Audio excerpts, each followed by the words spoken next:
paz, irmãos, amém? Eu quero te convidar a abrir a palavra de Deus.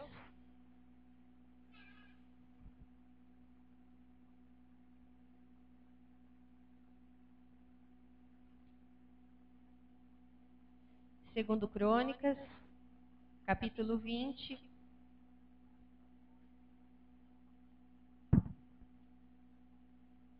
Nós vamos ler do versículo 31. Vamos entrar no capítulo 21 até o versículo 20. É uma leitura longa, por isso nós vamos fazer assentados mesmo.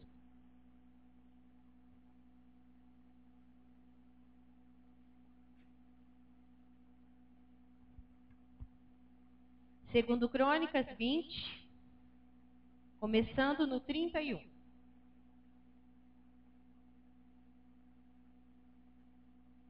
Amém? Achou? Então, do jeito que você está, abaixa a sua cabeça, vamos orar. Deus querido, santo é o teu nome, Pai, e não há Deus como o Senhor. Nos céus, na terra, debaixo da terra, não há poder que se compare ao teu. E nós estamos aqui, Deus, submissos à voz do teu Santo Espírito e te pedimos, em nome de Jesus, Deus, que a tua voz fale neste lugar. Porque diz a tua palavra que quando a tua voz fala, os cedros são despedaçados. Deus, a tua voz é poderosa. A voz do Senhor despedaça os cedros do Líbano. Deus, e nós queremos em nome do Senhor Jesus, que a voz do Senhor despedace o nosso coração, que muitas vezes é mais duro do que o cedro do Líbano. Mas o Senhor tem poder para quebrar o nosso coração. E eu te peço em nome de Jesus, que o poder do teu Espírito Santo de salvar, de transformar, de convencer do nosso pecado, da nossa maldade, tenha liberdade aqui neste lugar para mexer conosco, Pai. Nós estamos debaixo da tua autoridade, por isso fala conosco. Nós temos sede de ouvir a voz do Senhor, a palavra do Senhor, que vem, ó Deus, como fogo, queimando o nosso coração e transformando a nossa vida. Eu te peço, ó Deus, que tudo aquilo que vier contra a tua palavra, toda resistência, eu dou ordem agora em nome de Jesus que caia por terra. Seja ela humana, seja ela demoníaca, de que origem for, toda resistência à palavra de Deus caia por terra agora em nome de Jesus.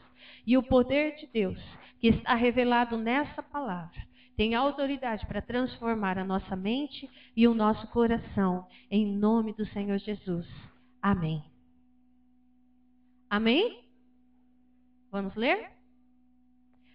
O fim do reinado de Josafá. Josafá tinha 35 anos de idade quando se tornou rei de Judá. Ele governou em Jerusalém 25 anos. Sua mãe se chamava Azuba e era filha de Sili. Como Asa, o seu pai, havia feito antes dele, Josafá fez o que o Senhor considerava certo. Mas os lugares pagãos de adoração não foram destruídos, pois o povo ainda não tinha resolvido adorar somente o Deus dos seus antepassados. Todas as outras coisas que Josafá fez, desde o começo até o fim do seu reinado, estão escritas na história de Jeú, filho de Hanani, que faz parte da história dos reis de Israel. Mais tarde, o rei Josafá se tornou aliado de Acasias, rei de Israel, que vivia uma vida cheia de maldade. Eles fizeram um acordo para construírem navios que fossem até a Espanha. Os navios foram construídos em Ezion-Geber. Mas Eliezer, filho de Dodavá, profetizou contra Josafá o seguinte: o Senhor Deus vai destruir o que o Senhor construiu, porque o Senhor se tornou aliado de Acasias. Os navios se quebraram e não puderam ir até a Espanha. Josafá morreu e foi sepultado nos túmulos dos reis, na cidade de Davi. O seu filho Jeroão ficou em lugar dele como rei. Jeroão, filho do rei Josafá, de Judá, tinha 6 irmãos que se chamavam Azarias, Jeiel, Zacarias, Azarias, Micael, Cefatias. Josafá deu a eles muitos presentes de prata e ouro e objetos de valor. E a cada um entregou o governo das cidades de Judá, que eram protegidas por muralhas. Mas ele escolheu Jeorão, o filho mais velho, para ser rei depois dele. Quando se tornou rei, Jeorão se firmou no poder e então mandou matar todos os seus irmãos e também algumas das altas autoridades de Israel. Jeorão tinha 32 anos de idade quando se tornou rei e governou 8 anos em Jerusalém. A mulher dele era filha do rei Acabe, de Israel. E por isso, Jeorão seguiu os maus caminhos de Acabe e os outros reis de Israel. Jeorão pecou contra Deus, o Senhor, mas o Senhor não quis acabar com os descendentes do rei Davi, pois havia feito uma aliança com Davi, prometendo que os seus descendentes sempre seriam reis. Durante o reinado de Jeorão, o país de Edom, se revoltou contra Judá e se tornou independente. Por isso, Jeorão e os seus oficiais, com os seus carros de guerra, invadiram Edom e ali foram cercados pelos edonitas.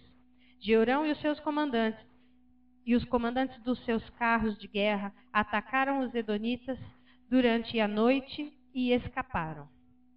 Desse tempo até hoje, Edom ficou independente de Judá. Na mesma época, a cidade de Líbna também se revoltou porque Jeorão tinha abandonado o Senhor, o Deus dos antepassados. Ele construiu lugares pagãos de adoração nas montanhas de Judá. Levou os moradores de Jerusalém a adorarem ídolos e fez o povo de Judá a abandonar a Deus. Aí, o profeta Elias escreveu a Jeorão uma carta na qual dizia o seguinte: é isto que diz o Senhor, o Deus do seu antepassado Davi. Você não seguiu o bom exemplo do seu pai, o rei Josafá, nem do seu avô, o rei Asa, mas seguiu o mau exemplo dos reis de Israel. Você levou o povo de Judá e os moradores de Jerusalém a adorarem ídolos, como fizeram os reis de Israel. E também matou os seus próprios irmãos, que eram melhores do que você. Por isso, o Senhor Deus vai fazer cair um castigo terrível sobre o povo de Judá e sobre os filhos e as mulheres que você tenha e vai destruir tudo o que é seu. E você mesmo vai ter uma doença intestinal muito séria, que irá piorando cada vez mais até que os seus intestinos saiam do corpo. O Senhor Deus fez com que os filisteus e os árabes, que eram vizinhos dos etíopes que moravam no litoral, ficassem furiosos com Jeorão. Eles invadiram o país de Judá, derrotaram Jeorão e levaram embora todos os bens do palácio, e também os filhos e as mulheres de Jeorão. Deixaram somente Acasias, o seu filho mais moço. Depois disso tudo, o Senhor castigou Jeorão com uma doença intestinal incurável. Ele foi piorando cada vez mais, até que depois de 2 anos, os intestinos saíram para fora do corpo dele, e Jeorão morreu, sofrendo dores terríveis. O povo não acendeu uma fogueira em honra dele, como havia feito para os seus antepassados. Jeorão tinha 32 anos de idade quando se tornou rei de Judá. Ele governou em Jerusalém 8 anos. Quando morreu, ninguém sentiu falta dele. Ele foi sepultado na cidade de Davi, mas não nos túmulos dos reis. Misericórdia, né? Que história, que fim terrível. A palavra que Deus colocou no meu coração hoje é sobre deixarmos um legado. Qual é o legado que nós temos deixado? Josafá estava no fim do seu reinado. Ele havia feito grandes coisas. Ele restaurou a adoração a Deus. Os versículos anteriores que nós não lemos, mas um pouco antes dessa passagem que a gente leu, diz de uma vitória tremenda que Josafá conseguiu na presença de Deus. Deus fez maravilhas no reinado de Josafá, mas ele não deixou um legado. Ele não deixou algo para a geração seguinte. Ele não deixou algo para os seus filhos. Ele não conseguiu marcar a próxima geração. E é isso que Deus está preocupado comigo e com você. Podemos estar vivendo dias de glória. Podemos estar vivendo dias maravilhosos. Mas o que estamos deixando para a próxima geração? Qual é o legado que nós estamos deixando? Em Isaías, versículo 42 e capítulo 42, versículo 9, diz assim, não precisa abrir. As coisas que eu prometi no passado já se cumpriram. E agora vou lhes anunciar coisas novas, para que antes mesmo que aconteça, você saiba. É certo. Essa palavra aqui, em Isaías 42, versículo 9, ela deixa muito claro sobre o fim de um ciclo. E eu afirmo junto com vocês, nós estamos vivendo o fim de um ciclo. Nós estamos terminando um ciclo. Talvez você que chegou agora na igreja não presenciou o ciclo todo. Eu não presenciei o ciclo todo. Cheguei faz pouco tempo na igreja. Tem gente que chegou depois de mim. Mas um ciclo da Igreja Metodista em Votuporanga está acabando. Por muitos anos, desde a época de... O pastor Onias estava aqui e ele disse que na época dele já havia este sonho. Por muitos anos se sonhou, por muitos anos se projetou, por muitos anos se colocou a mão na obra e nós estamos chegando ao fim. Do quê? De um sonho. O sonho de transformar uma igreja em ruínas numa igreja nova. E por muitos anos, a nossa igreja metodista em Votuporanga só se pensava, só se falava, só se guardava dinheiro, só se fazia isso para se construir uma nova igreja. E nós estamos chegando no fim disso. Já estamos dentro de um templo novo, as pedras para a calçada já chegaram, falta colocarmos o jardim. Mas e aí? E depois que acabar? O que vai ser de nós? Então, desde muito tempo atrás, as nossas forças estão todas voltadas para isso. Não se faz um outro investimento que não seja construção. Não se fala de outra coisa que não seja construção. Mas e quando tudo isso acabar? O que vai ficar? O rei Josafá construiu um reinado lindo. Mas ele não planejou o que ficaria depois desse reinado. E nós estamos correndo um sério risco de construirmos um lindo templo e não deixarmos nada para depois. E depois? E depois que nós formos embora? A nossa geração que vier depois de nós, será que eles amarão ainda ao Senhor? A geração que veio depois de Josafá não amou o Senhor. A geração que veio depois de Josafá, pelo contrário, destruiu tudo o que o rei Josafá, do que o seu avô, tudo o que eles haviam feito de bom para adorar ao reino de Deus, eles destruíram, porque não havia ficado nada dentro deles. Nós precisamos estar atentos a isso, porque o Senhor fez promessas para nós. Quando chegamos aqui o ano passado, chegamos com uma promessa. E eu não sei se você tem esse hábito. Eu sou uma pessoa detalhista. Eu gosto de prestar muita atenção naquilo que Deus fala para mim, porque eu sei que Ele vai cumprir. E quando Ele cumpre, eu falo, há tantos anos atrás, naquele dia, Deus me falou. E hoje Deus cumpriu. Eu não sei se você tem esse hábito, mas se você não tem, começa a prestar atenção. Porque pode passar o tempo que for, mas o Deus que fala é o Deus que cumpre. E muitas vezes a nossa fé é xoxa, porque a gente não presta atenção na promessa, não vê ela se cumprindo e a gente acha que Deus não está agindo. Mas o ano passado Deus fez promessas de novo tempo. Deus fez promessas de coisas novas. Deus fez promessa de vida nova. Deus fez promessa de coisas novas acontecendo no nosso meio. E o que mais nós vimos neste ano são coisas novas acontecendo no nosso meio. São pessoas novas, são vidas novas chegando no nosso meio. São pessoas sendo transformadas. Ontem eu e o Jonatas estávamos fazendo uma visita e nós sentíamos dentro daquela casa um poder de Deus sendo derramado ali dentro, que eu falei, Senhor, que coisa linda! É promessa de Deus cumprida.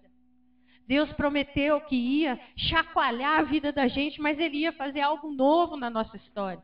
Deus prometeu que a gente ia ficar feio, que a nossa vida ia piorar. E olha, ficou feio mesmo. Quantas pessoas chegaram para mim e falaram assim: Kátia, minha vida está feia demais, a coisa piorou lá dentro de casa. Deus não só faz promessa bonitinha, Deus também faz promessa de, cortar a árvore. E essa promessa Ele cumpriu. Quantas coisas pioraram no nosso mundo? Tudo o que Deus nos falou, se não se cumpriu, já está prestes a se cumprir. Um tempo que Deus determinou para nós já está acabando. E é tempo de Deus começar a anunciar coisas novas. Porque Deus, Ele age com a humanidade com ciclos. Deus faz assim na natureza. Deus faz assim em tudo. Deus faz assim com a criação, com seres humanos. Tudo funciona no meio de um ciclo. Começa-se nascendo, cresce, amadurece e termina. E sempre que termina deixando algo para o próximo ciclo. Uma árvore, ela cresce, ela gera seu fruto, e o fruto gera semente para quê? Para um novo ciclo. Só que nós precisamos prestar atenção em qual semente que vai ficar de nós. Porque se Deus está nos dizendo, eu estou encerrando um ciclo na vida de vocês. E não é simplesmente um ciclo de construção de paredes. Esse ciclo de construção de paredes foi um propósito dado por Deus para um projeto que Ele tem estabelecido nesta cidade. Mas é um projeto de Deus para nós. Um projeto visível, um projeto que a gente faz parte, porque a gente compra o tijolo, a gente vê o tijolo sendo posto, mas vem de Deus. E Ele está dizendo, está terminando. E se vocês estiverem focados só nisso, vocês não terão que passar para frente. Josafá estava focado somente no seu reinado. Ele não focou naquilo que ele deixaria para depois. E nós precisamos estar focados no que nós vamos deixar para depois. Muitas coisas nós vivemos aqui dentro e não levamos para fora. Não levamos para dentro de casa. Por quê? Estamos preocupados em somente nos alimentar e não deixar para depois. E não deixar para os que virão depois de nós. Se Deus vier e começar a dar carta de transferência para os irmãos aqui, não estou dizendo que isso vai acontecer, mas se por um acaso, como eu já vi acontecendo em muitas igrejas, Deus começa a remover o povo. E ele começa, um é transferido para outra cidade, o outro é removido para outra igreja, o outro é transferido para outro lugar, e as famílias começam a ser transferidas. Será que a geração que ficar dentro da igreja vai continuar adorando ao Senhor? Nós precisamos saber, não ficaremos aqui eternamente. Porém, o que deixarmos plantado ficará eternamente. O que plantarmos ficará eternamente. Pense nisso. O que você tem deixado de legado para o seu filho? Eu faço questão todo domingo, toda sexta-feira, de dizer para os meus filhos, a hora que eles chegam na igreja, aqui é lugar de adorar a Deus. Posso parecer uma mãe chata, uma mãe carrancuda, que na hora do culto fica brigando com os filhos. Senta, agora não é hora de brincar, agora é hora de culto. Por quê? Porque eu quero ensinar os meus filhos a adorar a Deus. Brincar, eles sabem brincar na minha casa, e eles brincam bastante. Escrever, eles escrevem na escola, e escrevem bastante, mas eles precisam adorar. Adorar, eles não sabem. Qual é o legado que você tem ensinado para o teu filho? Você tem ensinado seu filho a orar? Você tem ensinado seu filho a depender? Você tem ensinado as suas gerações seguintes a servir a um Deus de todo o seu coração? Josafá não ensinou. E ele tinha muitos filhos. Cada um deles estava estabelecido numa cidade como um governador. Quer dizer, eles sabiam administrar. Josafá ensinou a eles como era ser um bom administrador. porque eles estavam colocados como príncipes.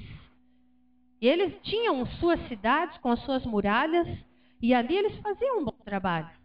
Mas eles não foram ensinados a adorar a Deus. Para que é que eu existo? Um bom administrador, ele entra na faculdade e ele se forma um bom administrador. Eu não existo para ser um bom administrador. Eu existo para ser um adorador. Um administrador não precisa de Deus. Um adorador precisa de Deus. Uma igreja não precisa de administradores. Uma igreja precisa de adoradores. Pessoas apaixonadas pelo Senhor. Será que nós temos sido apaixonados pelo Senhor a tal ponto de contagiar aqueles que estão do meu lado? Ou eu tenho deixado um legado que a igreja é um lugar onde eu me sinto bem, porque ela é bonita, porém, nada mais do que isso. Nós precisamos impactar a nossa geração. Eles estão nos vendo. E enquanto estamos aqui, precisamos marcar a vida das pessoas. Precisamos marcar profundamente a vida das pessoas. Porque o Senhor, Ele nos diz, sabe, eu não tenho essa pretensão, mas eu tenho convicção do meu chamado. Eu sei que Deus me levanta, para sempre que Deus me levanta para trazer uma palavra, Deus me levanta para trazer uma palavra profética. Eu sei do meu chamado. Eu sei que Deus tem me moído, Deus tem me ralado, Deus tem me humilhado, porque Ele quer que o que saia de mim seja puro. E muitas vezes as lutas que a gente enfrenta não são fáceis, mas eu dou graças a Deus por elas, porque eu sei que Deus pode me espremer para que o que saia de mim saia puro. E eu sei que Deus me levantou aqui nessa noite para trazer uma palavra profética. Eu sei. E Deus manda nos dizer, eu estou encerrando um tempo nesta igreja. Mas só que eu não sei se vocês sabem que o que vocês estão semeando, talvez a geração seguinte não vá viver nada. É tempo da gente acordar. O ciclo ainda não acabou. Mas Deus hoje nos dá a chance de acordarmos, sacudirmos a nossa vida. Precisamos sacudir a nossa fé. Porque o Senhor está nos alertando que a geração que vem depois de nós, talvez se perca. Nós precisamos salvar a geração que vem. Qual é o legado que eu estou deixando dentro da minha casa?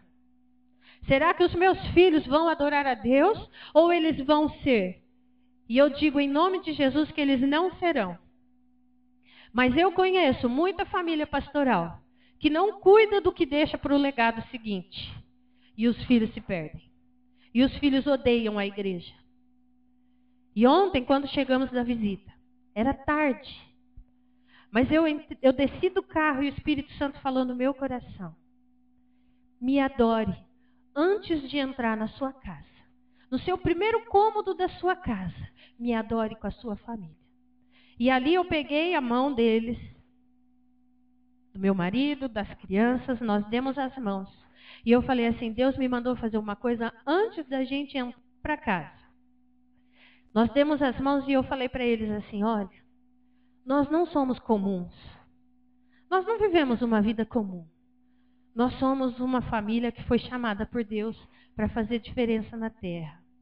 Então, crianças comuns, elas brincam. E chega 10h30 da noite, elas já estão deitadas para dormir.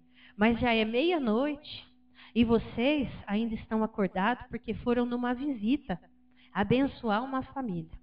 E eu quero dizer para vocês, Isabela e Gustavo, que vocês são crianças extraordinárias, com um chamado grandioso de Deus na vida de vocês, e que vocês já são pastores.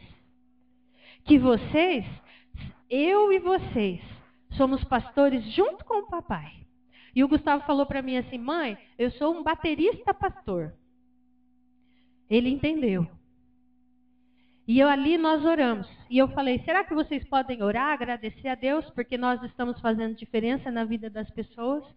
E o Gustavo orou, a Isabela orou, e nós oramos, encerrando e falando, Deus, obrigado. Eu estava muito cansada, era por volta das 6 horas da tarde, eu estava com gripe. Estava muito cansada. E eu estava gemendo para Deus e falando assim, ai, Senhor, queria deitar na minha cama e dormir agora. Aí o Jonatas chegou e falou assim, nós vamos fazer uma visita. Eu, ai, Jesus. Mas quando eu voltei, eu estava radiante. Não estava nem um pouquinho cansada. E nem com gripe eu estava. E eu falei na oração, eu falei, Deus, eu saí daqui cansada. Mas o que o Senhor fez naquela casa foi tão poderoso que eu estou me sentindo renovada.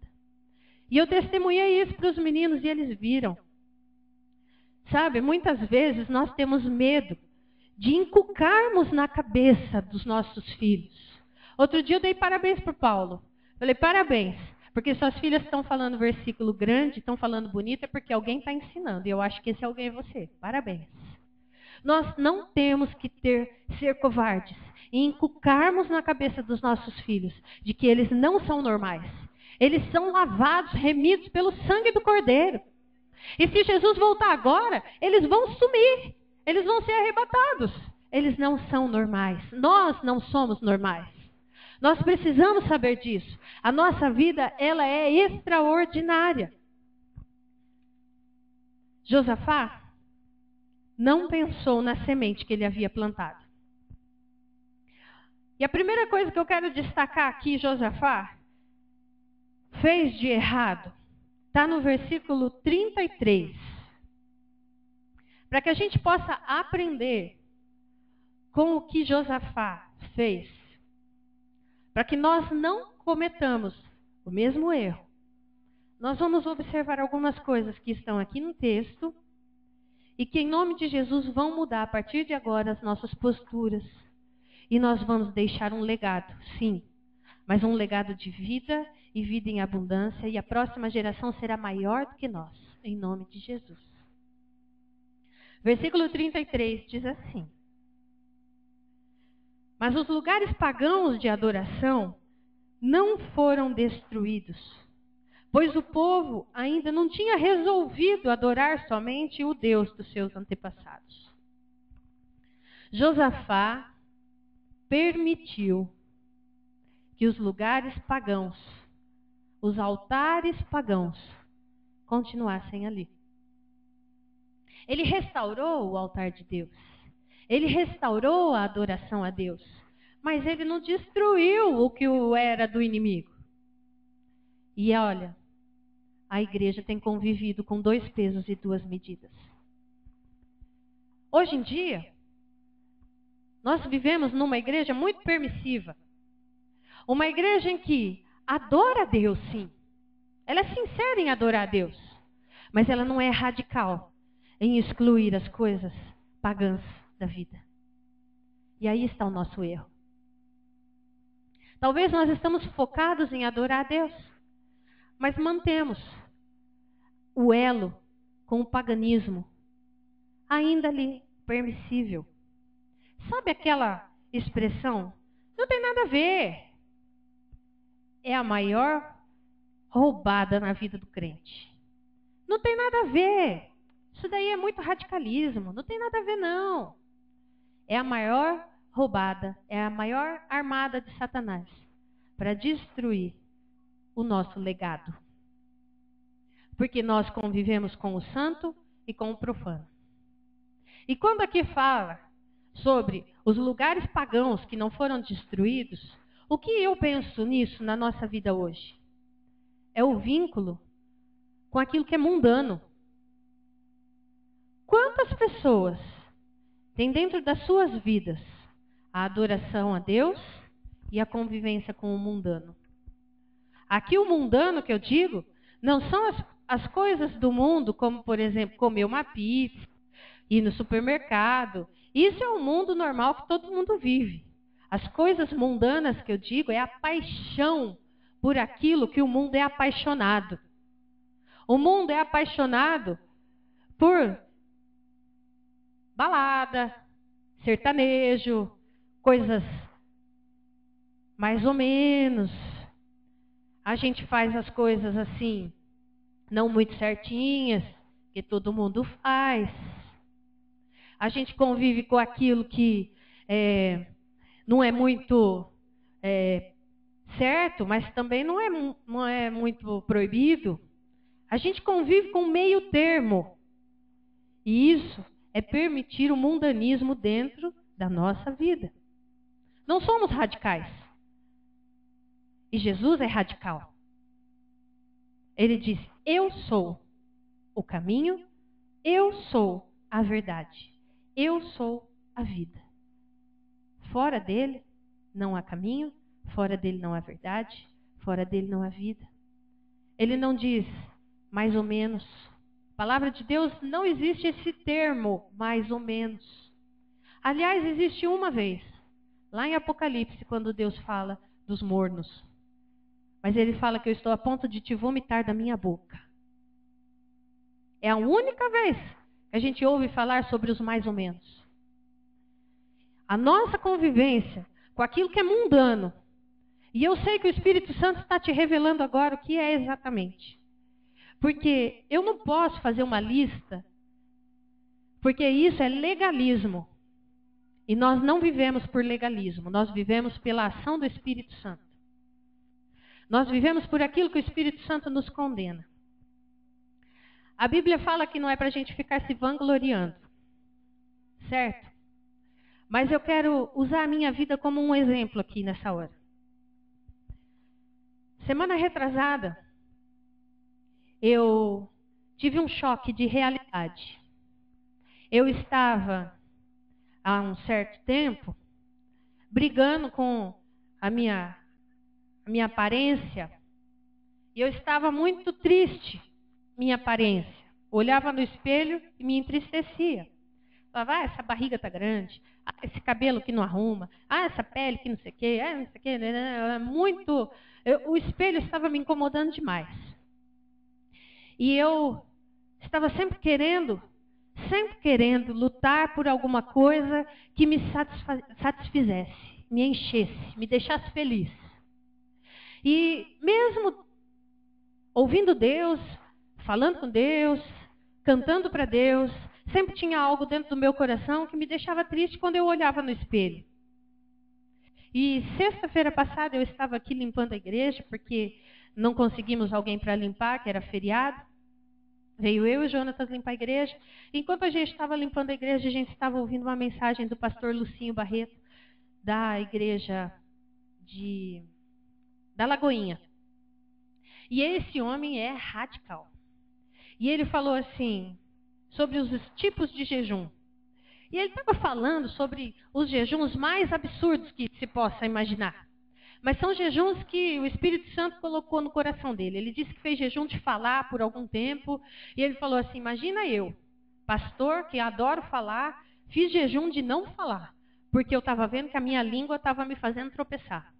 E aquilo, irmãos, foi penetrando no meu coração. E o Espírito Santo começou a me mexer. E eu comecei a ficar incomodada com aquilo. De repente, Deus me pediu algo. Deus falou, você é capaz de abrir mão da sua vaidade? Eu falei, por amor ao Senhor eu sou. Então Deus falou, então faça esse jejum para mim. Porque a sua vaidade está te atrapalhando.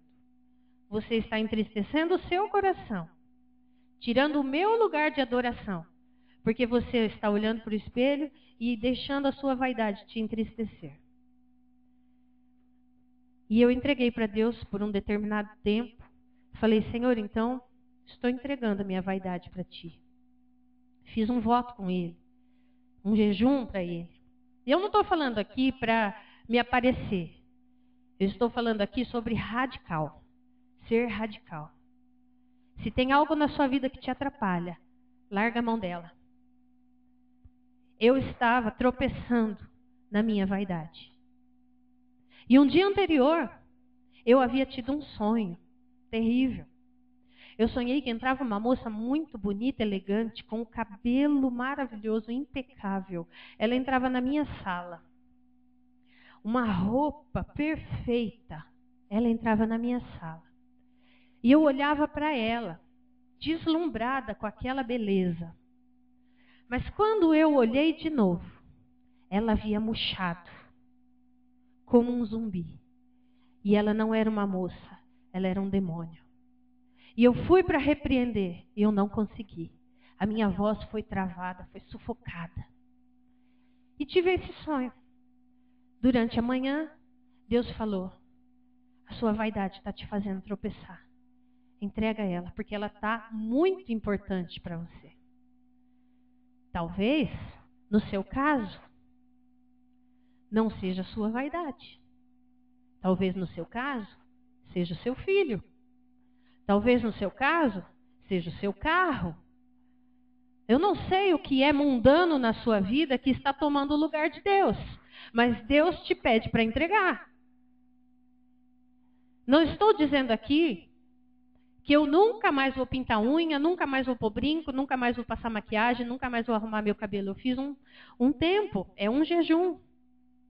Porque eu estou sacrificando algo que me custa para o meu Deus, para que o nome dele cresça na minha vida.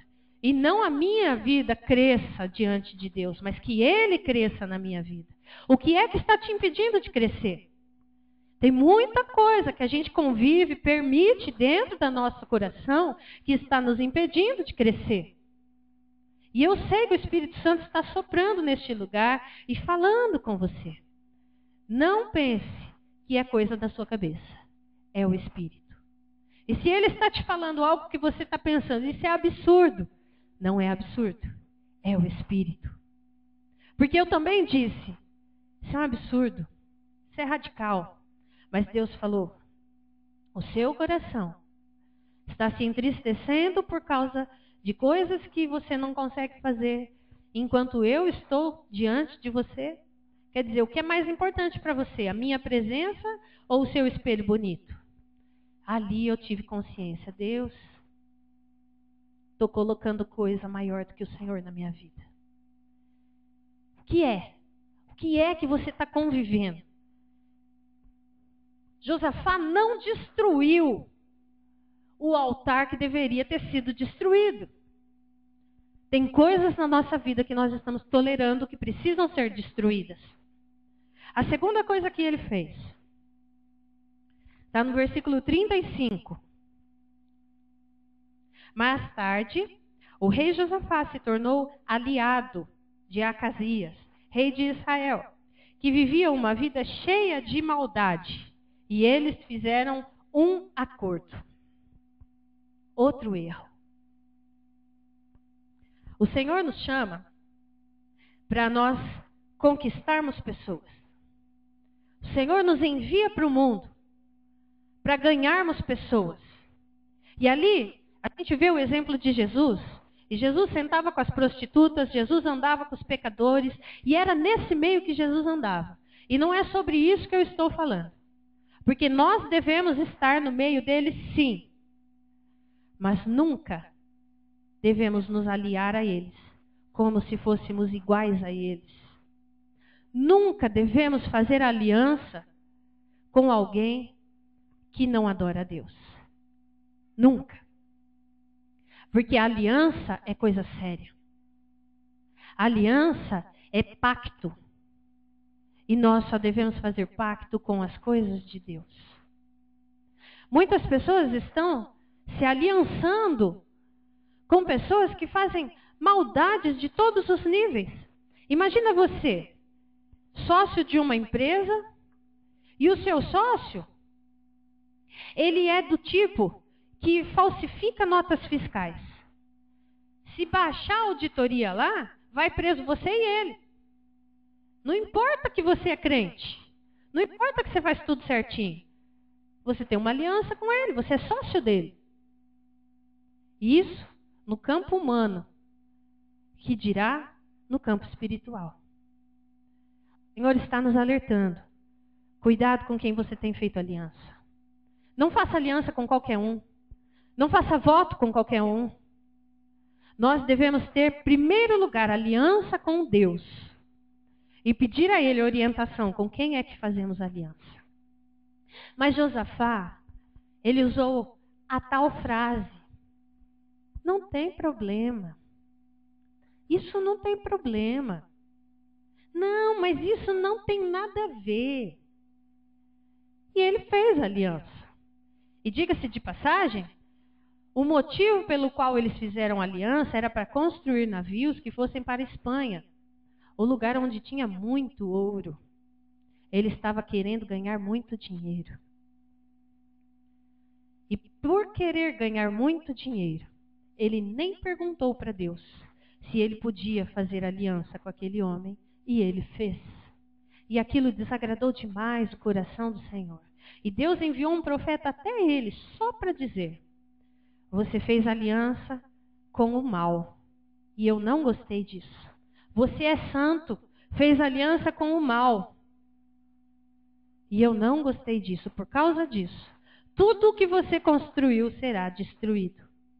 E os navios que eles fizeram nem saíram do lugar. Nem conseguiram sair do lugar, porque Deus destruiu. Talvez sua vida não vá para frente, porque você tem feito aliança com o mal. Quebra essa aliança.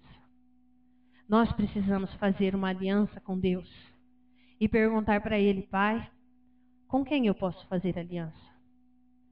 Nós precisamos aprender a depender do Senhor. Perguntar tudo o que vamos fazer, pergunta para Deus. Deus, isso vai agradar ao Senhor? Deus, isso vai te honrar? Deus, isso é certo? O Senhor gosta disso? Tira da sua vida de uma vez por todas o não tem nada a ver. E começa a perguntar para o Senhor. E você vai ver a sua vida prosperando. Porque a Bíblia diz que há bênçãos sem medida para aqueles que são obedientes. Mas para os desobedientes, só destruição. E às vezes a gente está penando, está patinando, nossa vida não vai para frente, e a gente faz campanha, a gente faz oração, a gente faz tudo, mas Deus fala: meu filho, eu não abençoo algo que já é amaldiçoado. O que é maldito já é maldito. O que eu amaldiçoei, eu não abençoo. E o Senhor está nos chamando a atenção nessa noite. Cuide com as alianças que você tem feito. Mais uma vez eu quero deixar muito claro. O nosso chamado é ir ao mundo e ganhar as pessoas para Jesus. Mas não é ir ao mundo e nos tornarmos semelhantes a ela nas atitudes delas. E a igreja muitas vezes tem ido ao mundo e se tornado igual ao mundo. Não ido ao mundo e feito diferença. Nós precisamos rever conceitos, porque senão o legado que vamos deixar para a geração seguinte será um legado de fracasso. A terceira coisa e a última que eu quero encerrar é que ele não deixou um bom legado. O seu filho mais velho tinha uma maldade tão grande no seu coração. Olha só o que se tornou o filho dele. Primeiro, ele casou com a filha do rei Acabe. Nós sabemos que foi o pior dos reis de Israel. Foi o que trouxe adoração ao Baal. E ele foi lá, casou com a filha dele. Quer dizer, fez aliança também com aqueles que não adoravam a Deus. Depois, ele tinha tanta maldade no seu coração, tanto egoísmo, que ele foi capaz, para ter o poder nas mãos, de matar todos os seus irmãos. E diz a Bíblia que os seus irmãos eram melhor do que eles. Na certa, os irmãos tinham um pouco de temor a Deus, mas foram mortos. Porque esse, o filho mais velho, que o rei Josafá fez questão de escolher para ficar no seu lugar, matou. Ele, Josafá, ele foi tão descuidado em deixar um legado, que ele não percebeu que ele escolheu o pior de todos para ficar no seu lugar. De tão alienada que estava a cabeça dele. Então, nada a ver, isso não tem nada a ver, estava na cabeça dele. Só que o filho dele fez tanta maldade que ele conseguiu destruir tudo. O que o reinado de Asa, o avô dele, o que o reinado de Josafá, o pai dele, haviam feito. Por anos, Josafá reinou por anos. A gente leu aqui no começo, olha, Josafá, ele tinha 35 anos de idade quando reinou e governou em Jerusalém 25 anos. Josafá. O pai dele, eu não procurei, mas o pai dele deve ter reinado mais alguns tantos anos. Jeorão conseguiu em 8 anos destruir tudo. Talvez o que a igreja levou 67 anos para construir seja destruído em 1 ano, se nós não cuidarmos daquilo que nós vamos deixar para a geração. Nós precisamos levar essa palavra a sério. Talvez a construção que você teve a sua vida toda, seu pai te ensinou a palavra de Deus, você viveu a palavra de Deus, e você tentou mais ou menos ensinar o seu filho. E aí, o que o seu filho vai viver não seja nada daquilo que você plantou. Porque nós deixamos muitas tolerâncias entrando, muitas convivências erradas entrando na nossa história. E o legado que vai ficar vai ser um legado que não vai durar. A semente que vai ficar vai ser uma semente que vai ser destruída pela maldade. Esse homem foi tão ruim que nem o povo, que já havia se desviado de Deus, já estava adorando outros deuses, nem esse povo conseguiu conviver com ele. Ele morreu de um jeito terrível. E ainda, ninguém fez questão de chorar a morte dele. Ninguém fez questão de fazer um velório para ele, porque diziam que ele não merecia ser lembrado. Essa foi a semente que Josafá deixou. Triste isso, não é? Josafá, um irmão nosso, um adorador de Deus como eu e você. Deus não faz acepção de pessoas. Se o grande rei Josafá plantou essa semente, e ele ficou sem geração nenhuma, porque os outros foram mortos, e o que ficou foi tomado pela maldade. Quer dizer, a semente que Josafá deixou morreu, foi consumida pelo mal. E eu não quero, em nome de Jesus, que daqui a alguns anos alguém pense assim: a semente que o Jonatas deixou, a semente que a Kátia deixou, morreu, foi consumida pelo mal. Por isso hoje eu estou prestando atenção no legado que eu tenho deixado. Em nome de Jesus, preste atenção no seu legado. Deus manda nos dizer que Ele está encerrando um ciclo na nossa vida. E o que ficará para depois?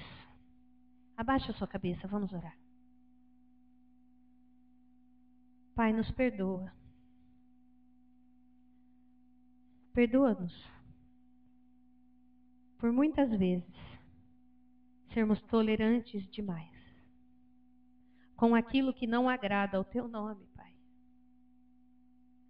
Deus, o Senhor ama o pecador, mas o Senhor não tolera o pecado. E muitas vezes nós não amamos os pecadores e toleramos o pecado. Na nossa casa, Deus, na nossa vida. Ah, Pai, nos perdoa. Nos perdoa porque temos sido frouxos, temos sido fracos. Mas Deus, já que o Senhor resolveu nos alertar antes que o mal tome conta, então muda a nossa história, Pai. O Senhor diz na Tua palavra que quando nós nos arrependemos, o Senhor reverte o que era mal. Então, se havia uma programação para os nossos filhos se perderem, porque aquilo que plantamos na vida deles é só o descaso, reverte esse mal, Pai, em nome de Jesus, e salva a nossa casa, salva a nossa família, salva a nossa história, salva a nossa igreja, Pai. Que a nossa igreja não viva o que Josafá viveu, um reinado lindo que se transformou em ruínas. Deus, em nome de Jesus, salva-nos, ó Deus. Salva-nos do mal. Livra-nos da nossa própria maldade, Pai. Converte o nosso coração. Em nome de Jesus, Deus, transforma a nossa história. Para que aquilo que vamos ensinar a partir de agora, para que aquilo que vamos viver a partir de agora, seja santo, seja puro. Que a partir de agora nós possamos ensinar, ó Deus, porque vamos viver. Ninguém aprende daquilo que é falado, mas todo mundo aprende daquilo que é vivido. Que nós possamos viver o que é adoração, que nós possamos viver o que é santidade, que nós possamos viver o que é amor. Em nome do Senhor Jesus, transforma a nossa história. Já que o Senhor vai encerrar um ciclo, que esse ciclo seja encerrado, para que o próximo que venha seja maior do que esse. É isso que nós te pedimos, Deus. Que o próximo ciclo que o Senhor vai começar na nossa história, não sei se vai ser amanhã, não sei se vai ser daqui 2 anos, não sei se quanto tempo vai ser, mas o Senhor disse que vai começar um novo tempo na nossa história. Deus, que esse novo tempo seja muito maior, muito mais abundante, muito mais cheio de poder do que esse que nós vivemos hoje. Tudo porque hoje nós resolvemos nos arrepender e plantar uma boa semente. Em nome do Senhor Jesus. Amém. Amém? Então, amém. Deus de aliança, Deus de promessas, Deus que não é mentir. De passar,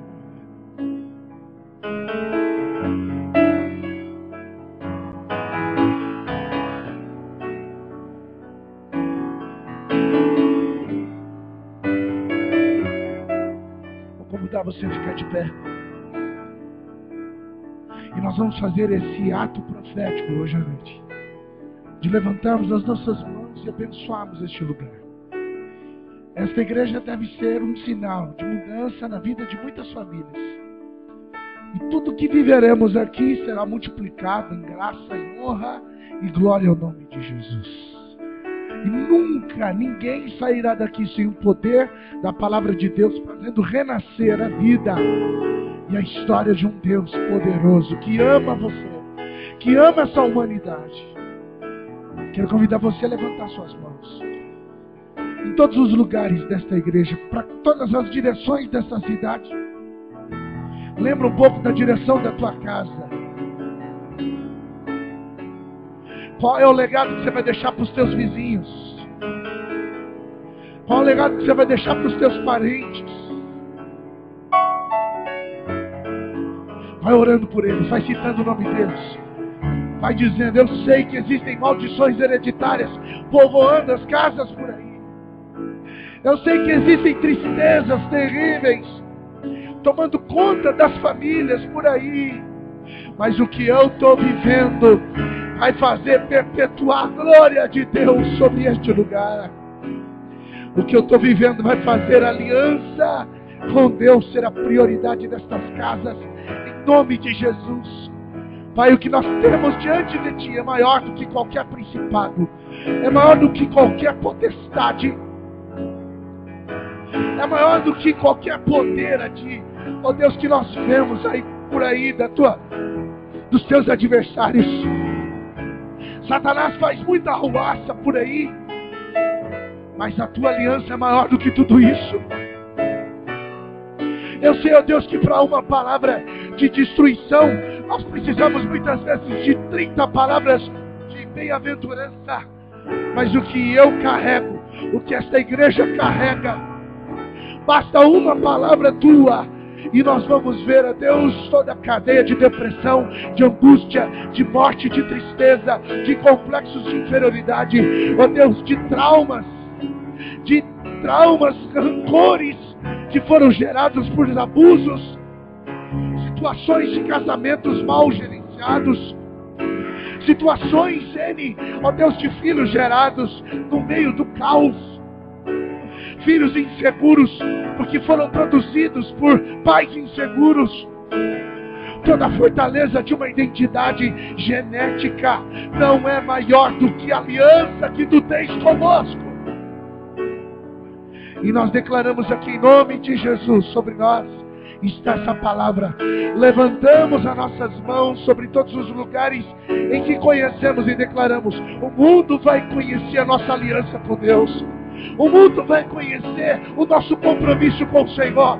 Mas o mundo também vai conhecer o quanto Deus tem uma aliança comigo, o quanto Deus é poderoso na minha vida, o quanto Deus há de fazer, há de me surpreender.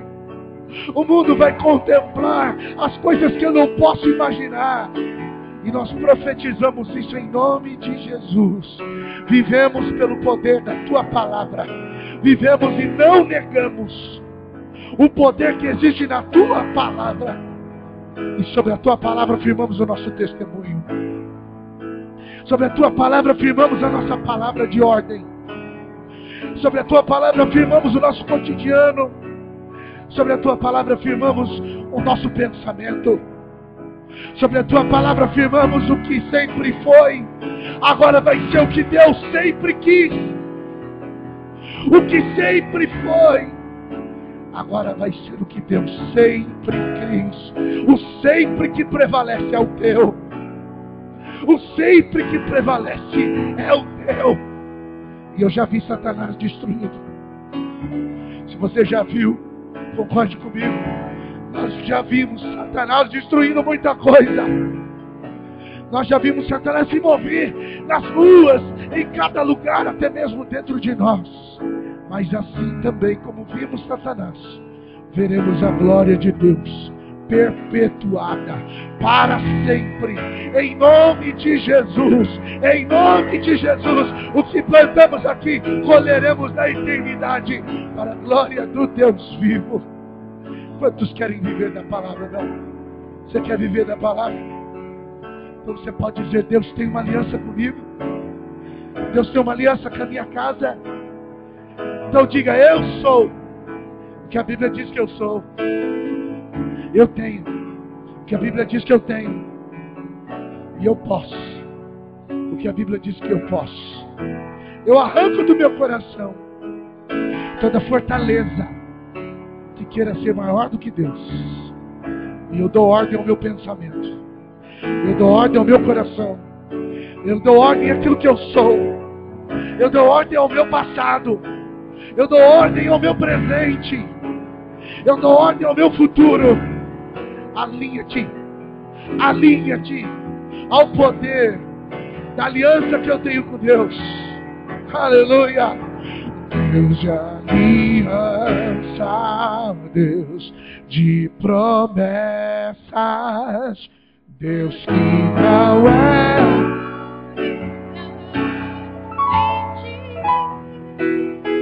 Tudo pode, ainda que seja forte, vai embora. Palavra vai se cumprir. Mas tua palavra vai se cumprir. Eu quero crer que esta palavra, como um divisor de águas, determina sobre nós, homens e mulheres, que vão viver o poder da palavra. Dá para você olhar para dentro de você, olhar para a sua família que está aí perto, nós estamos aí. Olha para o seu físico, para o seu corpo. Olha para a sua história. Nós vamos ver as coisas serem diferentes.